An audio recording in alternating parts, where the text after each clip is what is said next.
Dear venerable sisters and brothers, Dhamma friends, we are going to start the Dhamma talk today. May everyone settle down and give the consent with 3 times sadhu, sadhu, sadhu. Namo tasse bhagavato arahato samma sambuddhasse. Namo tasse bhagavato arahato samma sambuddhasse. Namo tasse bhagavato arahato samma sambuddhasse.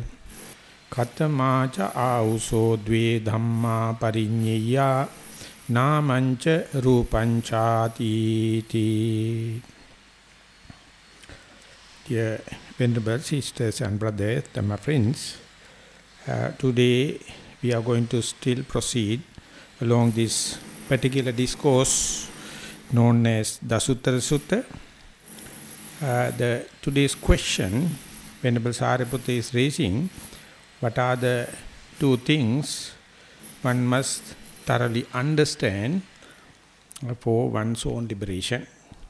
His own answer is the namancha rupancha, the mind and the body, or mind and the matter.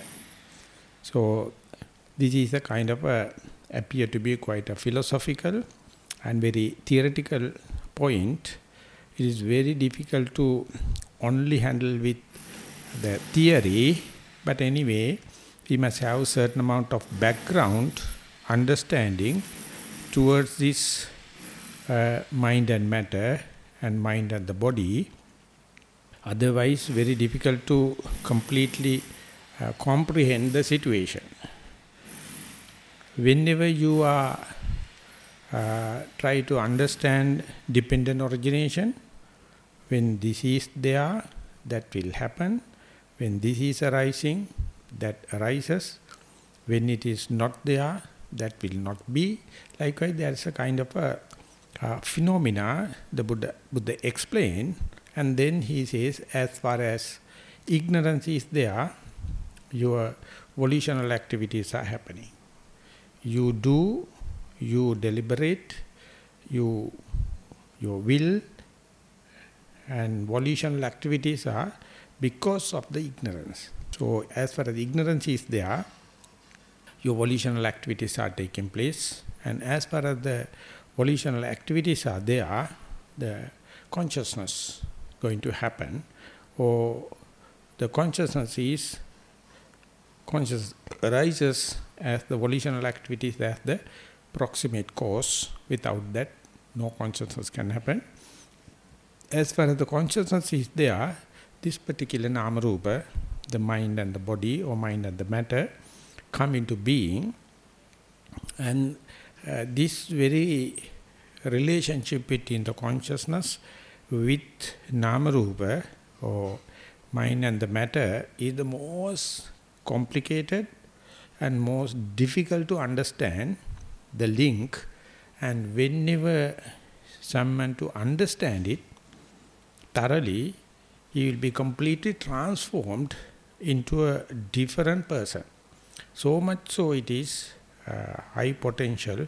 So therefore, the Gautama the Buddha, he remembered the previous Buddha, namely the Vipassi. He was one day stuck with this question: how, whenever the consciousness arises, how this nama rupa, mind and matter, arises. And before part, ignorance is proximate cause for the volitional activities. Volitional activities are the cause for the vijnana. He can explain it is something rational. By deductive knowledge you can grasp it. But how to find the relationship between the consciousness and the nama rupa, he found very difficult. As far as he is contemplating on that, when and where he understand it, as far as you go through it, his fully enlightenment took place. So therefore, anyone to understand this kind of a Namarupa, or the relationship between the consciousness and Namarupa, quite an involved thing. But once the Namarupa is manifested into 6 senses, then onward again it becomes something rational. Namarupacchya salayatana, salayatana pacchya passa. So then onward there's a kind of it is something like tip of the iceberg, but underneath what is happening is the most important thing. Therefore, Venerable Sariputta is telling. So if someone is interested in understanding this phenomena, one's own self and the world and the samsara, this someone should have certain amount of theoretical understanding regarding this Namarupa.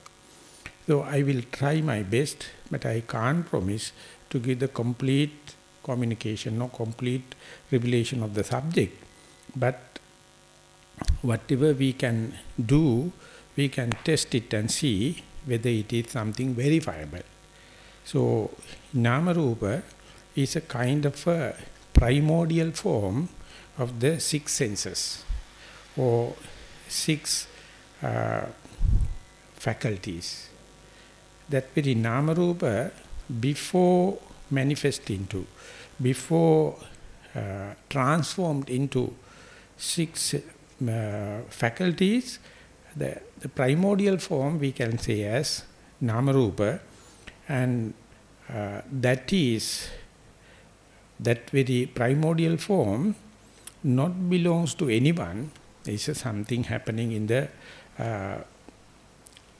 phenomenal world, and the Vijnana is the one pick that particular part and say, this is my Namarupa, and then onward Vijnana and that particular selected Namarupa is starting a love marriage or relationship, and then onward storytelling and manifestations or fabrications, proliferation can take place. So therefore in meditation, what the Buddha directing us is get whatever may be the phenomena, something like seeing, hearing, smelling, tasting, touching, and mind objects, and take only one thing, selected one thing in order to reduce the complexity of the situation. And he suggests best thing is to get the bodily functions as the object of meditation to the beginners. That is how the Kaya-anupassana, the contemplation of the body, came into first. So, and then in order to make it much more simple, the Buddha says the body means 4 elements: air element, earth element, water element, and fire element. And reduce that also into one single element, so that very easy to understand as a single phenomena.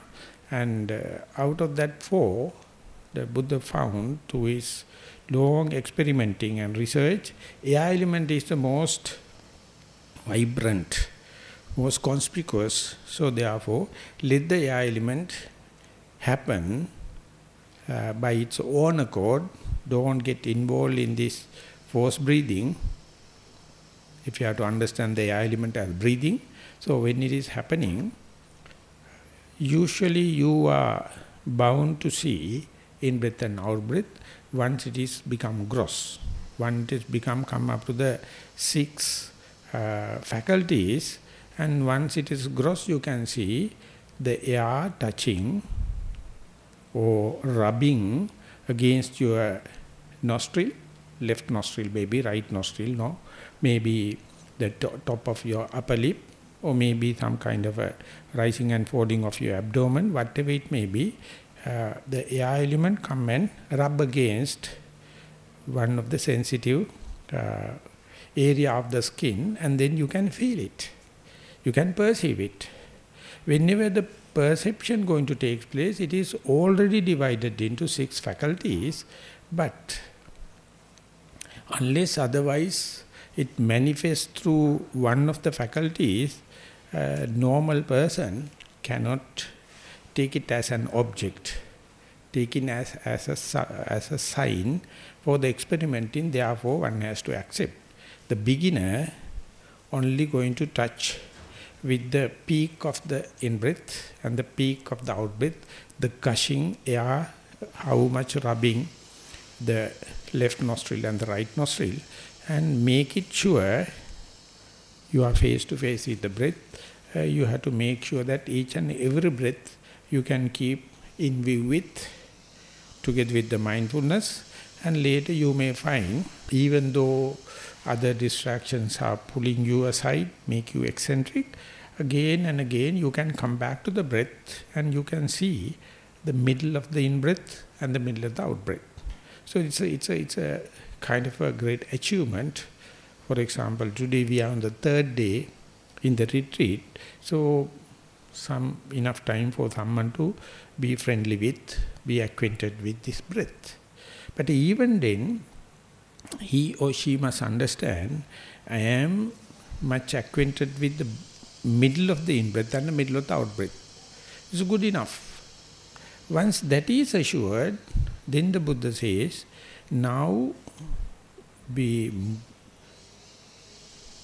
without becoming negligent, be diligent to see the beginning of the in-breath. So that means your mindfulness must be well established, very vigilant, not only see the middle of the in-breath, but to see how it sets in, how it's come into being. Then you have to have a preparedness, already develop mindfulness, and when you observe, you can see from unperceivable situation to the perceivable situation, the breath is slowly developing. After a certain level, now you're going to feel, I can feel the left nostril or right nostril or top of the upper lip, the breath.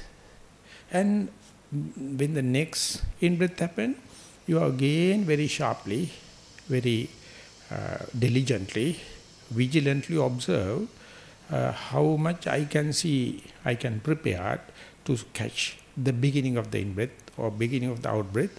More and more you put forth effort systematically, you can catch very subtle areas where breath is called to be, so to say, the beginning.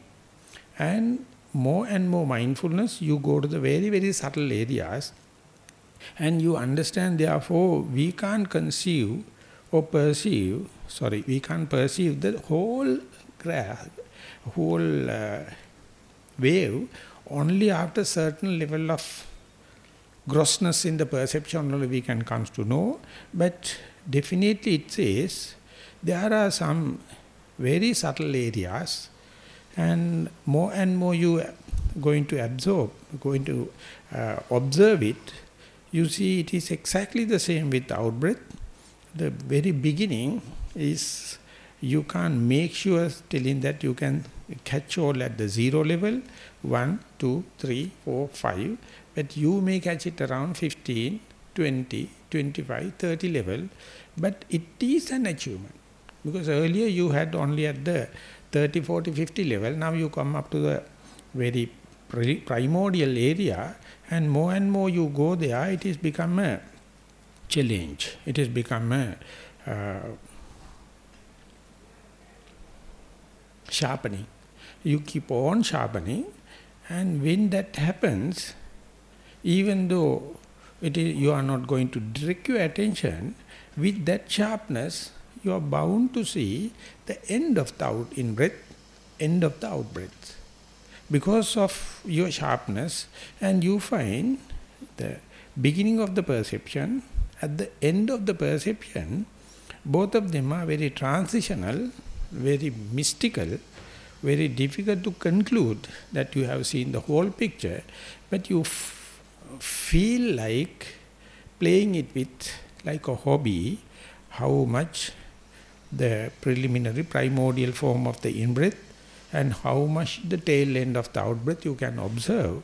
And when this is happening, the mindfulness take qualitative differences or maturity so that you can perceive very unperceivable layers in your so-called phenomena, and mindfulness become very sharp. And while you are observing the in-breath and out-breath, very subtle beginning and the very subtle end, if you can keep on observe the breath, in-breath to out-breath, out-breath to in-breath, the amplitude of the in-breath and the out-breath reduces. Unexpectedly you feel the whole breath appear to be very subtle or medium or subtle. Ultimately you find everything is not the beginning of the in-breath, not the end of the in-breath, not the beginning of the out-breath, not the end of the out-breath. Total breath is going to disappear. It appears like a distraction for your hobby. It appears like a distraction for your adventurous observation. But there also macro level you can see, breath is there. If you really look into that, you can see slight changes in the in-breath and out-breath, but clearly you will understand, you can't make it out, whether it is in-breath or out-breath. The vibration is there, the energy is there, and if you are looking at the, so to say, your whole sitting posture, the breath is there, but you can't make it out. But there are some kind of a sign or perception to say you are not dead. You are not unconscious. You are not sleeping, but early gross, the in-breath and out-breath slowly come into a settlement or calmness or tranquility. And even though you can't feel the in-breath and out-breath, still you know breathing is take place, but you can't perceive it. I will put a different perspective for this to have a comparison. And this explanation that what I have given is not introducing the samatha terminology or jhanic experiences, but easily we can borrow the samatha experiences and the jhanic vocabulary into this. And it says when you are in the first jhana, first absorption, you can easily see in-breath and out-breath because vitakka and vichara, the applying thoughts and discursive thoughts, is available in the first jhana. But ultimately you find that noting or understanding in-breath as in-breath and out-breath as out-breath become a little bit nuisance. So ultimately you make a determination to have the second jhana according to the samatha experience, samatha vocabulary, and then you can experience the second jhana full of rapture, but the detailed understanding of the in-breath and out-breath is not there. Detailed noting is not there. Detailed recognition is not there. Piti, the rapture become prominent. And ultimately you do away with the rapture also, and then the sukha come into being, and that is called the highest happiness you can get in the human realm, because breathing become beautiful. Or in Sinhala we call asvasaya become asvadaya. It's something you can really experience. The breath is so calming, is so tranquil. And then if you go, when you from the third jhana to fourth jhana, when you go there, the commentator says you can't perceive the breath, but you are in a full tranquility. And when I am working with Pa-Auk Sayadaw, he is a very expert on this side, and he is being asked question, Bhante, I can go to the first jhana, the second jhana, third jhana, fourth jhana, but sometimes I can feel the breath. How can I make it out whether it's a real fourth jhana or not? So then Sayadaw mentioned, if you are going to look at it, you can see it, you are no more in the jhana. But immediately when you come out without inquiring into that, checking with that, you see breathing is takes place, you can't feel it, and you are in the equanimity, you are in the equanimous situation, upekha. And if you ponder into, if you look into, it is there. If it is not so, things are happening completely autopiloting.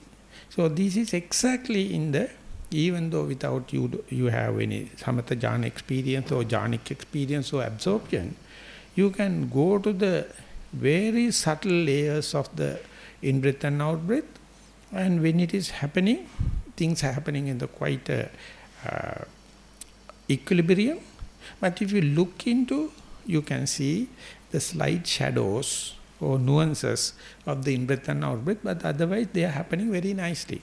So that is the most primordial form you can see, or you can observe, you can experience as far as the breath is concerned.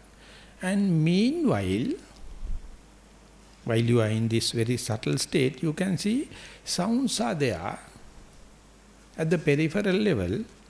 If you look into that, that sound will appear like a female sound, male sound, appearing sound, disappearing sound. But if you are not paying attention, the sound appear and disappear by its own way. And some thoughts are happening. They are not connected to each other, not train thoughts, no chain thoughts. Bubbles are there here and there. But if you pay attention, thought appear like with the content, train thoughts and chain thoughts, because of your attention. Otherwise they appear to be disappear. And here and there, pains are there, very subtle level, and that indicates you are not dead. That indicates you are not unconscious or sleep. And they are there, but they arise to pass away. But our consciousness, which is making use the trick of divide and rule, always try to demarcate sound as sound or sometimes as an enemy, so develop kind of a hatred. Or thoughts may be demarcated as thought, it is not a sound, it's a thought, but enemy. And pains, not a thought, not a sound, but pain, enemy. Instead, if you wish, you can see in-breath and out-breath or rising and falling also there. And that is, may not be enemy because this is your primary object. So vijnana, the consciousness is going to take the opportunity and try to demarcate them. This is a sound, this is a thought, this is a pain, this is primary object, this is my posture. Everything is there. But if you are not really inquiring into that, worrying about that, they come and disappear. So under such circumstances, what is the role of the yogi? What must the practitioner should do? It's a daily in the question and answers. So much of questions are arising. Under such circumstances, what should I do? The sarcastic side of that question is, this question is asked by the consciousness. Consciousness need cases. Consciousness need event. Consciousness need dramatic event. So it is out of nothing. It is arising some doubts, some questions, some inquiring minds, and what to do. All the kind of thing arising. So therefore the innocent yogi, the practitioner, whatever the answer given, they are not happy. Again, when they go back, just do nothing. Just wait and see. If you are inquiring into that, it will exaggerate, it will multiply, it will amplify. Instead, if you have a blind eye or deaf ear, they make no any difference. They arise, the way they arise, they pass away. So, if you are to understand this is a kind of a primordial form, which has not been deviated into seeing, hearing, smelling, touching, tasting or thinking, the kind of a energy, kind of a flux, kind of a primordial vibration is there. Our consciousness is always try to make me and not me out of that flux, out of that that vibration, out of that energy. So consciousness is never happy as far as we consider this as just Nama Rupa, not deviated it, let it like that. It is the primordial form. It is also came not by accident, it is due to your practice. And this is one of the position where mind is not much defiled compared to your normal mind. So therefore, how to observe it, just like a eyed person see things but behave like a blind person. Just like a person have good ears intact, listen the sounds but behave like a deaf. And the same person has smell or nose or tongue and the taste, body and the tactile sensation. The Buddha used all the three together as mutta. They are there. But you feel, not that you are not feeling, you feel it, you behave like a paralytic person.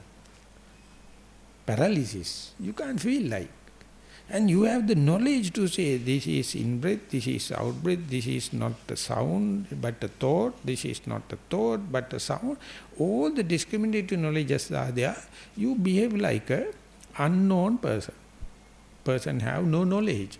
And that is the way you are not learning the art of not committing into, not get involved into. So therefore, otherwise, when and where you get committed, when and where you get involved, the vijnana take the upper hand and divide and rule game is going to start. So therefore, if you know, when everything reduces to the primordial form, whether you start from a visual object, or whether you start with the sound, or whether you start with the smell, taste, touch, thought, whenever it comes to the primordial form, no discrimination. Everything happens in the primal source is the same. At same time, it can manifest as a sound, or visual, or smell, or taste, and thought, and the touch. That is up to your volition. You are the person, make something out of this flux. The example the Buddha given is the potter. He take a lump of clay and he can make anything, a pot or vase or vessel, whatever may be. As far as it is in a clay, there is no name. We call clay. Once it come out of the shape of the pot, we call it as a pot, and it is different from a vase. It is different from any other vessel. So once it is manifested and killed, it takes its own shape. Then it goes to convention, and we agree, yes, it is a pot. But when it has a clay yet to take a shape, you can't claim it. But the potential is there. The possibility. That possibility, Buddha considers as the most pure form, primordial form, but the creative people think the pot is more useful, pot is more creative than the clay. Soon you recognize it as a pot. Imagine pot going to break, your heart break. But when it's a clay, even it's break, you don't care. I don't know whether easy to grasp it. When you keep it as clay, not taken a shape, not given a name, not given a value, even if it's broken or if it's undergoing some kind of a impermanence, nothing to suffer. Once it manifests up to the 4 or 6 faculties, then you are going to get a shape, name, value, me, not me, and that is the point onward. Whenever it is subject to change, you are bound to get the shock, because you have been committed into that. So whatever you committed, you feel like answerable, but you have committed to that particular tiny part, and that tiny part is enough to create so much of suffering and frustration to your world by you don't feel, you miss the bus by selecting that little tiny thing. You have forgotten the rest of the world. That rest of the world also undergoing changes. You are not suffering. Because you are engaged in one particular area, you are committed, and that is selected by you. That selected part is the one going to undergo changes. All the things are changing, and that particular thing is going to give a suffering.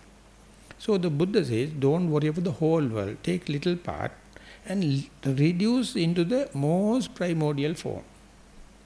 And if possible, keep it in the primordial form without, as far as the lump of clay is concerned, don't make a pot, don't make a vase, leave it as it is. Likewise, when the breath becomes very subtle, you feel the flux, you feel the vibration, you feel that you are not dead, you feel you are not sleepy, you feel you are not unconscious, and be aware, vigilantly, diligently, without committing into, without making a volitional or will or determination, just observe it, but very vigilant, and that is the point you can see that your consciousness loses its grip. You know consciousness is there, but consciousness is not manifested yet. Therefore, as far as you do away with volitional involvement, as far as you do away with determination, as far as you do away with your likings and disliking, consciousness will become somewhat paralyzed, no footage. So that is the point you can understand. The consciousness to take good establishment and the footage, there should have a kind of an involvement in the volitional part, your determination, your recognition, your creativity, all the kind of thing. The consciousness will become hard and fast and well established, and then onward it is going to interpret terms. This is me, this is not me, this is desirable, this is not desirable. So understanding the Nama-rupa is bring the matter by observing to the as subtle as possible. For example, in in-breath, the beginning of the in-breath, or end of the in-breath, or beginning of the out-breath, or end of the out-breath, or end of the in-breath and out-breath, both also can happen. So when it is happening, you can see the real understanding or real difference happen whenever you see the end of the phenomena. Looking at the end of the phenomena is the technique or is the tool we are developing. It is called Nirodha. Nirodha means cessation.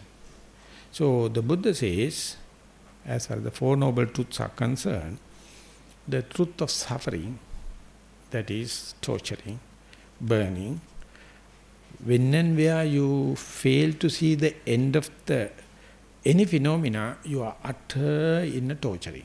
You are utterly in suffering, whatever the name you are going to give, because your attention is always to give, to look the arising part. As far as you are entertaining and give attention to the arising part, you are welcoming suffering. Instead, the same phenomena, for example in the breath, it is having a rising part as a cessation part. The more and more you practice, you see the cessation of the in-breath, cessation of the out-breath. If you are practicing rising and falling, the cessation part of the rising phenomena, cessation part of the falling phenomena, then you can see there's a Nirodha Satya or truth of cessation, and then you will understand so far in the samsara or the birth and death cycle, our attention was basically to the arising part. So much so we are welcoming suffering, so much so we are creating torturing and burning, So why not pay the attention to the cessation part? When you are to see the cessation part, there's a new art you have to learn, new ways and means you have to learn. And while you are observing and learning, mastering these ways and means to cessation part, you find that is what you call celibate life. That is what you call the meditative life. That is, we can say, a hermit. He is only see the cessation part, and the rest of the world see the same phenomena from the arising point of view. And you are, as much as possible, as and when time permits, see the cessation part. You can see each and every phenomena reduced to a certain level up to the just mere nama-rupa, not yet manifested, not yet recognized, not yet make it out. So when it is going back to the most primordial form, it is not creating any suffering. Once you recognize only, or when you develop any connection with this only, whenever it is going to undergo changes, you are suffering. So therefore, understanding nama-rupa is a very subtle point, and the Buddha explained in Manidana Sutta, that is how the Vipassana, the Buddha, the previous one, try to understand the cessation part, and they are, don't expect something to arise. Whatever arising is, ceases to exist, just observe. There you may feel you are not dead, you are not unconscious, you are not sleeping, and there's a kind of energy, there's a kind of a flux. Try to keep the mind as much as possible in this flux, without labeling it, without naming it, without recognizing it with me or not me, because it is that energy, the Buddha says, started before your birth.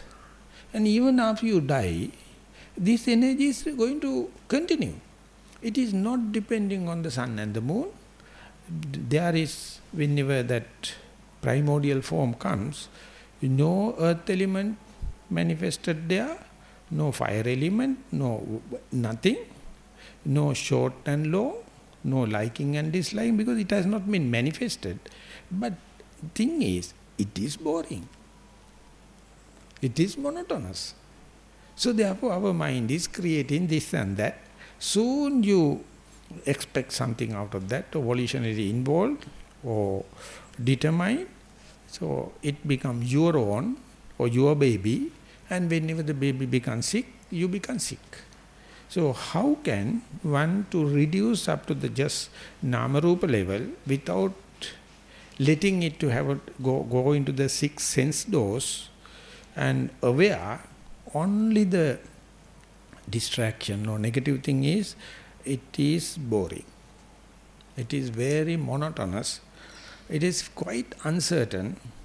It challenging, and you can't claim this as me. And if you are claimed to be a hermit or a celibate person or yogi, occasionally or as much as possible, understand this as the primordial form of the nama-rupa and keep it as long as possible. The obvious thing happen is vijnana, your consciousness cannot find any footage, cannot manifest into that, because you are not interested in the manifestation. You just see the primordial shape. So the last time when I go to Burma, there's a year-end retreat for 60 days. Of course, I had only 10 days. Of course, last time I had 15 days. So I was listening to the Dhamma talk, the early part of the Dhamma talk. Sayadaw was explaining, Pandita Sayadaw, this Nama-rupa, or this name and the matter. He says, the matter, the rupa, you can't perceive. Rupa is just a flux. Rupa becomes perceivable whenever it contact with kammaja, chittaja, uttuja, aharaja. Due to your karmic forces, we'll say your habits. if you can't comprehend the karmic force, you can say your habits. Chittaja, your consciousness. Uttuja, the climatic factors. Aharaja, your food, not only the eatable food, your contact, your volitional and consciousness again. So due to this, whenever this rupa interact with these karmic forces, interact with this mind, interact with these climatic factors and your ahara, then it becomes perceivable. Once it becomes perceivable, then start to give suffering or friction or torturing or burning. So if you can see or if you can leave the rupa as rupa, then no suffering can happen. So immediately it crossed my mind. The scientifically, about 150 years ago, Schrödinger found the Schrödinger energy wave will collapse only when the consciousness interact. Otherwise, energy will never manifest into mass. But he found it is very difficult to communicate, even though he conceived originally this idea. He kept it as a secret. The energy collapse into matter or mass whenever the consciousness interacted. This was the thundering shock to the Newtonian physics. But later, whenever he presented, Einstein put that into E is equal to mc square formula. The energy become mass related to the square value of the speed of the light. So he found energy and the matter connection. So in Buddhism it is called adravya and dravya. Dravya is the matter, adravya means non-matter. So they can freely change into the non-matter into the matter and matter into non-matter. And so Schrödinger found that the consciousness is the what? Make the energy into matter or matter into energy. But Pandita Sayadaw says 4 aspects. Kammaja, Chittaja is the consciousness, and Uttuja and Aharaja. It was fascinating, so I went to him and asked, Bhante, you are talking, you must receive 4 Nobel Prizes. You found 4. That particular person is found only the consciousness, he got so much of Nobel Prizes. You got nothing. Is it your creation or is it your invention or what? He told, you are talking nonsense. This is the teaching of the Buddha. The Buddha says, the matter manifested, come into the perception level due to these 4 aspects. I mean, they are groups. Kammaja hetu, chittaja hetu, uttuja, aharaja. So, unless otherwise they interact with one or either one, this one, it never appear to the impression or to the nomenclature, just like a clay. So, whenever it is to recognize as the in-breath, from the nothing to the in-breath, if you observe the beginning of the in-breath, you can see one thought moment before, no in-breath. One thought moment after, you perceive either shape or manner or nomenclature or one or the signs that indicates that the in-breath started. It's magical. Even before that, in-breath was preparing, but it has not taken into a shape, not taken into a manner, not taken into any sign, so much so, our mind never recognize it as a in-breath. So, how much you must be sharp, how much you must be diligent, how much you must be mindful to see as and when the in-breath arises. And the same thing, whenever the in-breath ceases to exist, you have to follow to the last drop and see up to the last drop. The Buddha says, Akara, Linga, Nimitti, Uddesa, shape is there, manner is there, sign is there, and its name is there. All 4 disappears whenever the perception disappears. So, try to be fully focused Whenever the time permits, at the beginning with the discussed mind and the distracted mind, you can't even see in-breath and out-breath. But when and where you develop the familiarity with the in-breath and out-breath, and you are sharp enough to see the beginning and the sharp enough to see the end, you can see as it is rupa, it is unperceivable. Whenever that rupa assume any shape, any color, any perceivable thing like sign, then you attribute a name. That attribution name also according to your vijnana, your consciousness.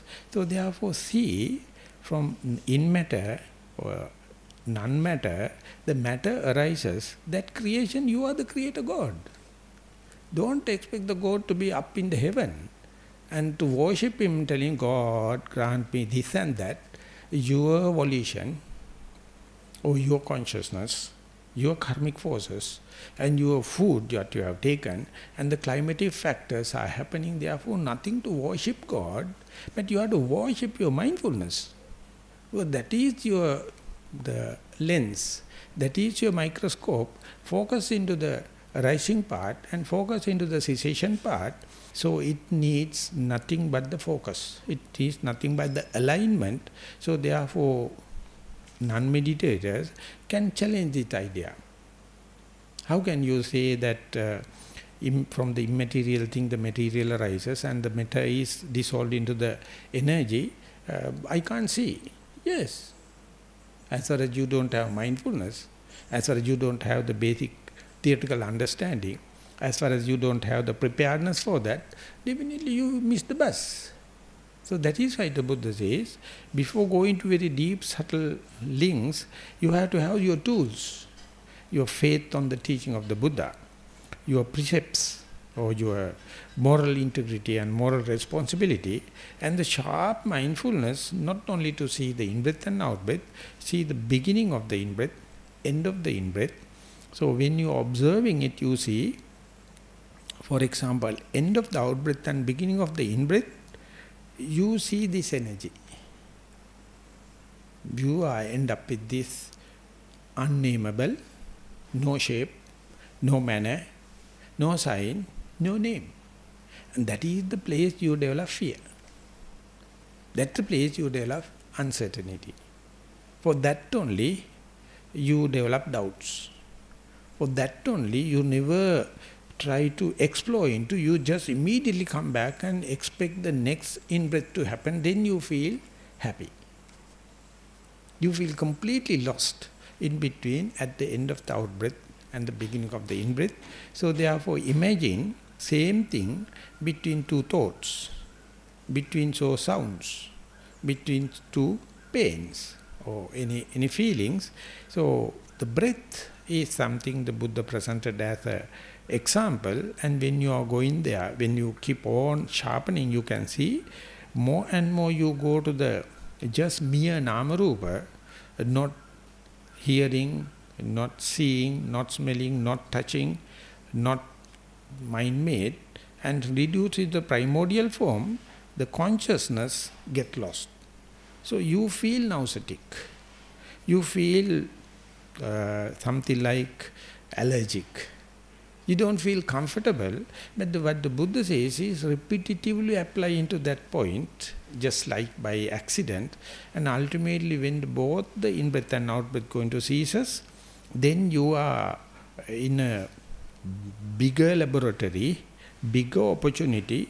You can familiarize without any kind of sign, any name, any shape, any manner. Still the mindfulness can continue. Still the concentration also can continue. So that is what the Buddha says, to go into the Nibbana, there are three doors: Animitta, Appanihita, Sunyata. Animitta means no sign. Breath is there, but it is not, you can't see by a shape or manner or sign or name. It disappears. Not the breath disappeared. If it is so, you must suffocate. No suffocation. But the name disappears, the shape disappears, the manner disappears. That means nimitta, It is sign disappears, but still you can be mindful. Appanihita, you have no future plan. You have no future excitement because you know everything arising is end up with this kind of a dissolution. So therefore, no excitement you can have for future plan or creativity or productivity. You know these are pet words, but nothing. No creation can last long. No your productive thing can last long. Everything is there. So therefore, the donkey pull the cart, hoping the carrot. Human being, each and everyone living in future, have a dream in their mind. And they value that dream as my dream and try to live up to that, so much so they miss the bus to the present moment.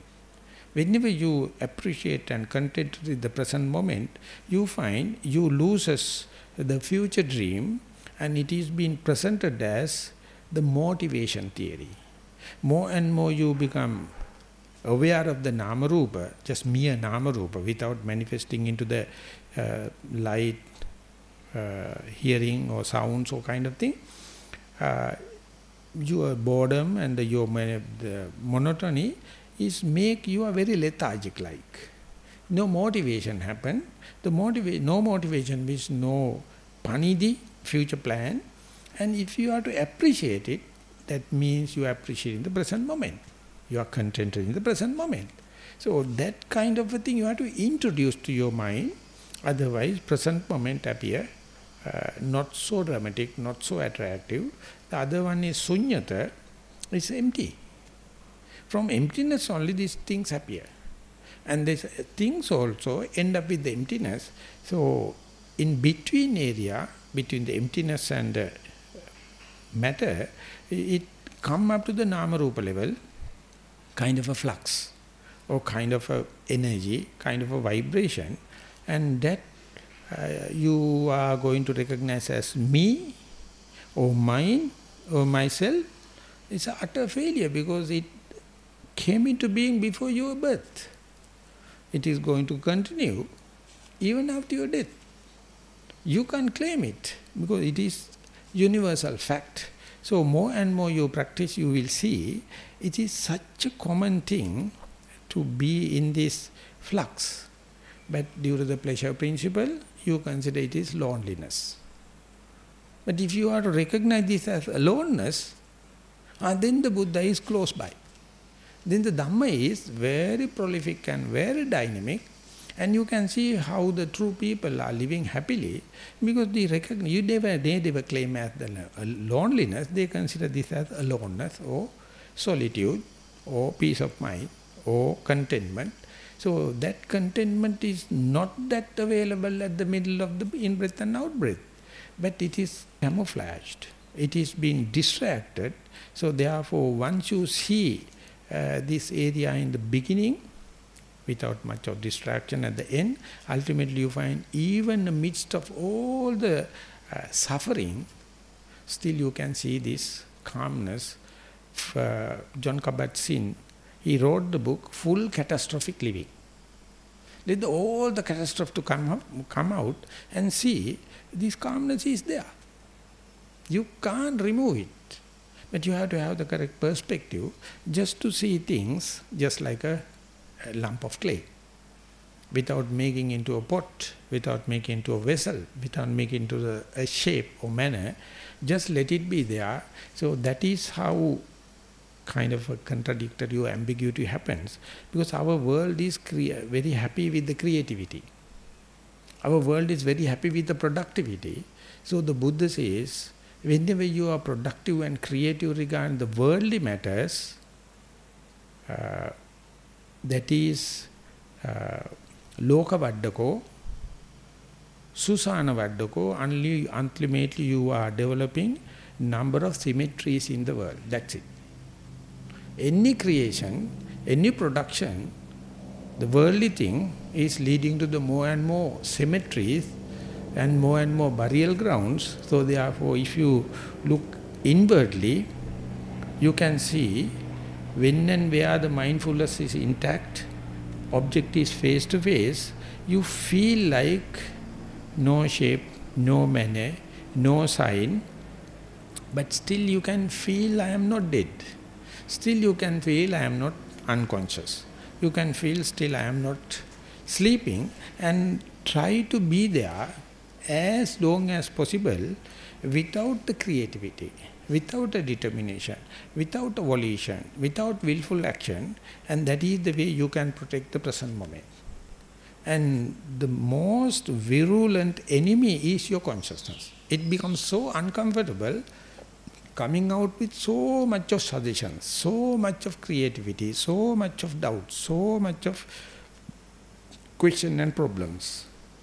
So therefore, I remember one time when Ajahn Brahm was asked a question, how to recognize an arahant. He says he never raised questions. That's it. He accepts the thing as it is. He never thinks that we can reach somewhere by questioning. Questioning means you are depending on outside. You are depending on a formula. You are depending on some kind of a set patterns. But this what you call this, the way that I try to understand the Nama Rupa is throughout there. But don't wait till it manifests into the shape, manner and kind of thing. Even if it is manifested, it is Nama Rupa. But just see before the manifestation and after the manifestation, and then you can see what a kind of magical show the Vijnana is doing. So usually we in third world country, we often criticize the British government and the British people, telling they start split and rule, divide and rule method, and then the Asiatic countries went in chaotic. But before the British people, our consciousness is the person, if I am to attribute a personality, started this game. Create me and not me, create good and the bad, create the just and unjust, and then fighting against them. But the Nama Rupa, if you have to reduce into the pure form, it is lying in between the pain and the pleasure, no pain, no pleasure area. It is lying in between the end of the in-breath, out-breath, and before beginning the in-breath, the in-line area. And as far as the signs and signal, the labeling is concerned, this particular Nama Rupa cannot acquire any name. Just we can say Nama Rupa. It is reduced to such a level, no shape, no manner, and therefore the Mahasi Sayadaw taking this point in a contradictory way. Whenever you observe an object, try to see the shape, try to see the manner, try to see the natural characteristic. More you see the shape, manner and natural characteristic, more you see the transient nature of the object. So that is how he introduced the labeling, naming, noting. Whenever in-breath happen, just note it as in-breath and try to tell someone what you feel. How do you experience it? What is the shape? What's the manner? What's the natural characteristic? More you go to understand, the in-breath is cooler and out-breath is warmer, like the next in-breath is not cool like the last one. Whatever the trait, whatever the shape, whatever the manner you recognize, fast going to change, undergo the differences. That very difficult for someone to imagine. That is why more and more you observe the object whenever it is manifested gross by shape and the manner. The changing of the shape and the manner is so fast. First breath, in-breath is not equal to the second in-breath. Leave aside the in-breath and out-breath difference. First in-breath to second breath, in-breath is different. That is what the Buddha, in Satipatthana Sutta, he says, whenever the long in-breath happen, that particular person recognize this as long in-breath. When the very in-breath becomes shorter, he recognize its a manner and shape is different. Now it becomes shorter. So whatever you are going to understand the in-breath in terms of the shape and the manner and the mode, you can understand how fast it is changing. So, understanding the shape and manner and the labeling is not to establish it, but to disprove it. You understand the shape and you see next time it is changed. You understand the manner, you see next in-breath it is something changed. Mode or sign, anything you can observe in detail, you see more than the in-breath, its shape is changing, its manner is changing, its sign is changing. So much so, if you practice 5 rounds of breaths, don't worry much about 5 hours sitting. Don't worry about the 5 minutes sitting. 5 cycles of the breath, without much of a distraction, and to recognize each and every in-breath and out-breath with the shapes and the manner and the mode or sign, you can see so much quickly changing. But many, even when I was introduced by this naming and understand the in-breath and out-breath with shapes and the color manner, I was protesting, why should we worry about the in-breath with the shape and the color and the mode? Because that is not Nibbana. Nibbana is something else. So, Venerable Dhammika took enough time. This is not to take it as an asset.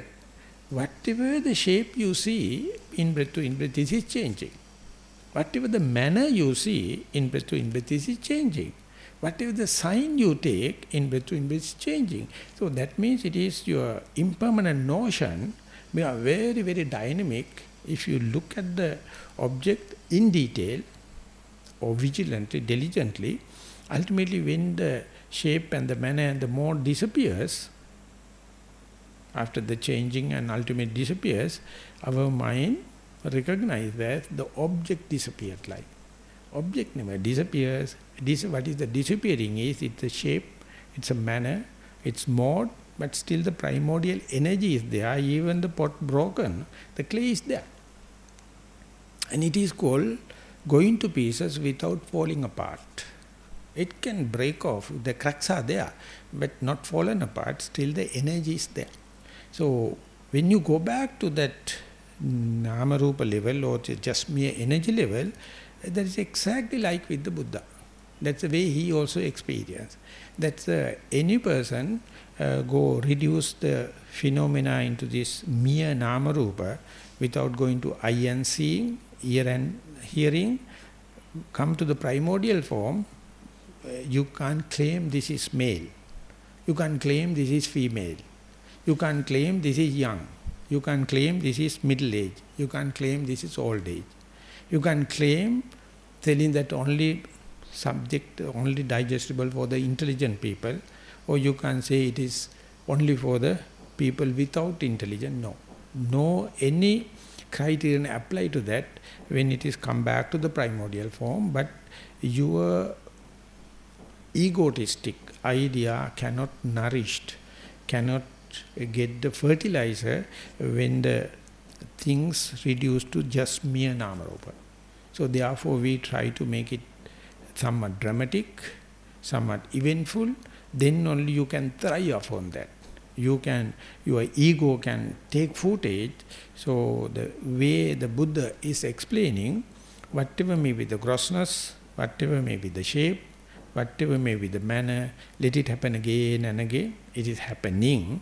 Just keep that in view with ultimately the shapes, the manners is fast changing, but reduced to the basic flux, basic energy or basic vibration.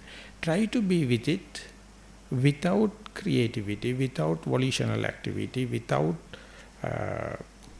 conscious participation. Difficult, but even a split second if you can wait, this is what you call the meditation. This is what you call the hermit. This is what you call you are about to see the cessation. And ultimately, when and where you recognize it, your security is in this flux.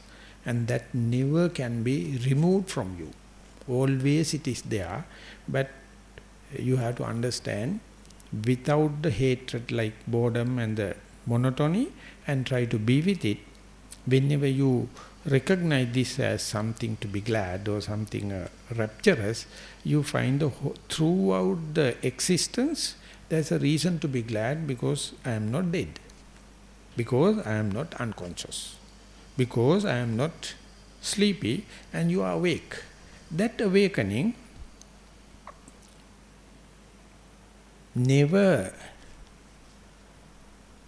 awakening never takes place as far as you are extrovert, as far as you are in the past, as far as you are in the future, as far as you are thinking outside, as far as you are thinking other people. I mean, they are models you can see in and out comparison. But first and foremost, understanding happen when you go deep into the consciousness, something like in a globe. Your normal consciousness is at the peripheral level, full of defilement, and slowly when you come back to the center, and you have to pass the 6 sense doors, and ultimately you go there, you are somewhat detached from the sense doors, but still you can feel this energy, something like you can feel sitting, but part and parcel of your body you can't perceive. And breath, what you were observing and taking as the primary object, completely almost like disappeared, but still the mindfulness is there. Likewise, you can see kind of a distance from the eye and the sound, visual objects, ear and the sound, but still you feel more toward the center, and more and more you go to the center, is more and more pure, and more it has become a solid. You can understand, but you can claim this as me, because it is the existence there. So understanding and how to make, if you know, be happy with that. The term happy is, I think, not much fitting. How to make gladness out of that, not outside changes and uncontrollable situation can't affect you, because you know all the way down and see this mere nama rupa.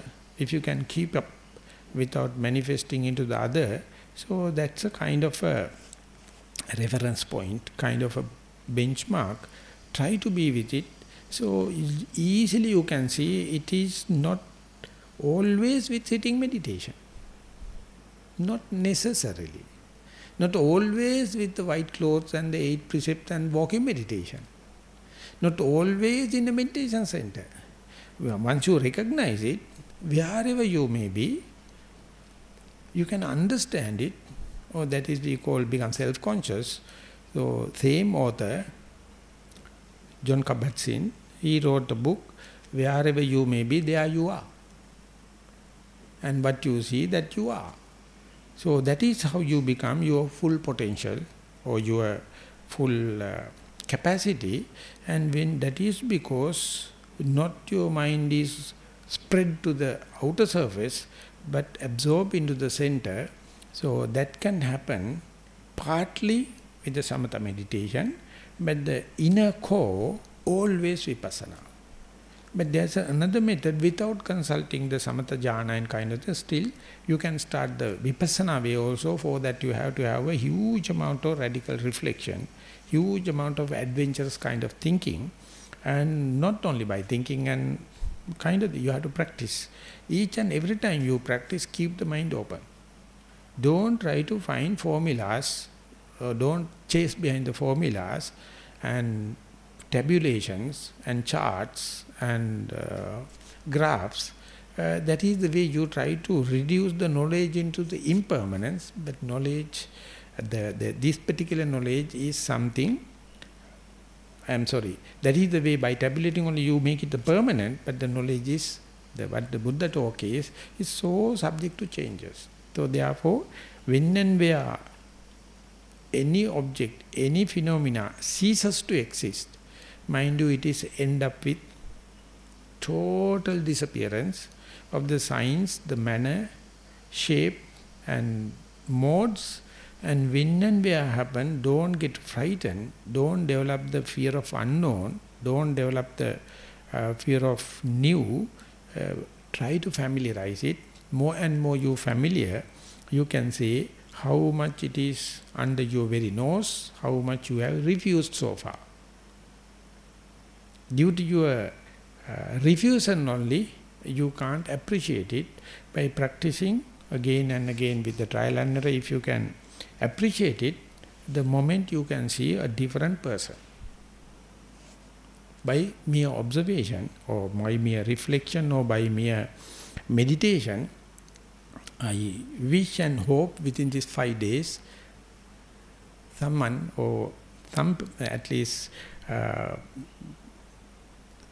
some or the other people can go into that, appreciate in the new way, radical way, and then leave aside this unwanted burden by these formulas and all the kind of thing, and see the potential, see the possibilities, and you see it's such a energetic situation. So with that hope, I would like to sum up the today's talk, and I doubt whether whole what I have explained is easy to digest, but try your best and make it a possible positive endeavorance, and may enough energy and faith you get to understand situation. So I would like to sum up the talk with that. Thank you very much for listening.